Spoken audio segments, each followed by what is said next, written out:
नमस्कार दोस्तों, मेरा नाम दीपाली है।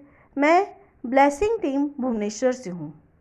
दोस्तों, अब तक मैंने आपको बताया एनेस्थीसिया कैसे अपनी रात जंगल में बिताती थी और लेखक ने उसके साथ अपनी रात जंगल में कैसे बिताई। आइए दोस्तों, कहानी की ओर बढ़ते हैं और जानते हैं एनेस्थीसिया की सुबह जंगल में कैसे होती है।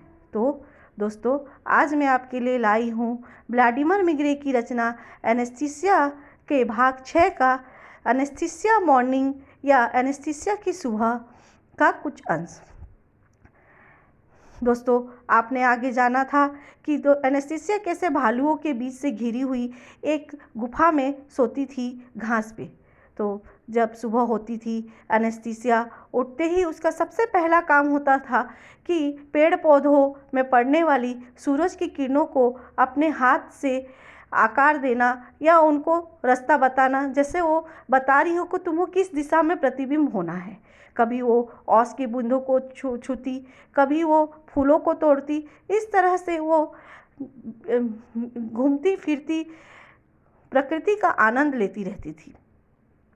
लेखक कहते हैं एनेस्थीसिया का जंगलों के हिंसक पंछियों से इस तरह का संपर्क था कि जैसे वो घरेलू पालतू पशुओं से किसी का संपर्क हो।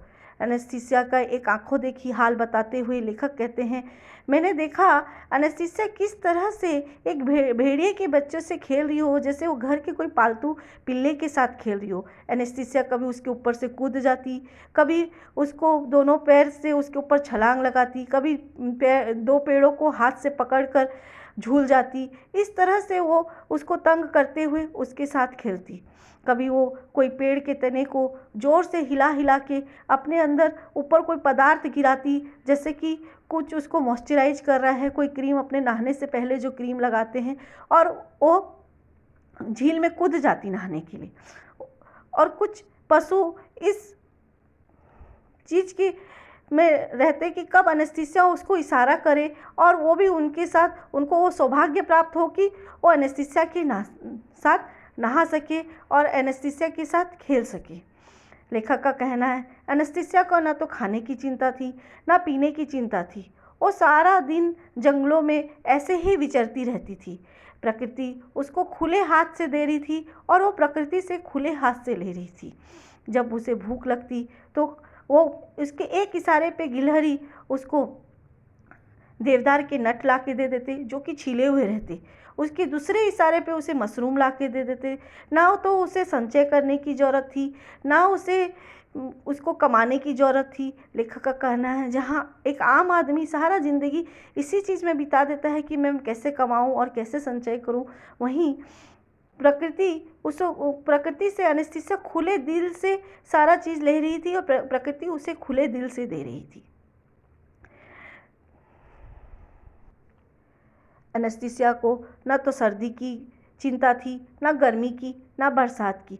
वो सारा दिन कभी अर्धनग्न, कभी नग्न अवस्था में पूरे जंगल में विचरती रहती थी। जब लेखक ने एनेस्थीसिया से इन सब के बारे में जानना चाहा कि तुमको क्या गर्मी सर्दी नहीं लगती, या तुमको भूख नहीं लगती, या तुमको कोई भविष्य की चिंता नहीं होती, तब एनेस्थीसिया ने कहा, जब मुझे प्रकृति सारा चीज़ खुले हाथ से दे रही है तो मुझे किसी चीज़ की चिंता क्यों।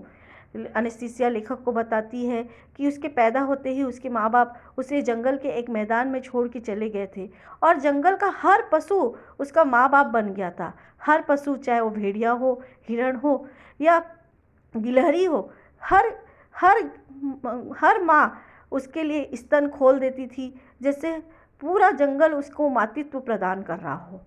और उस मातृत्व के साथ ही वो बड़ी हुई, इसीलिए पूरा जंगल उसका माँ है और उसको सारा खाने पीने सब वैभव दे रहा है।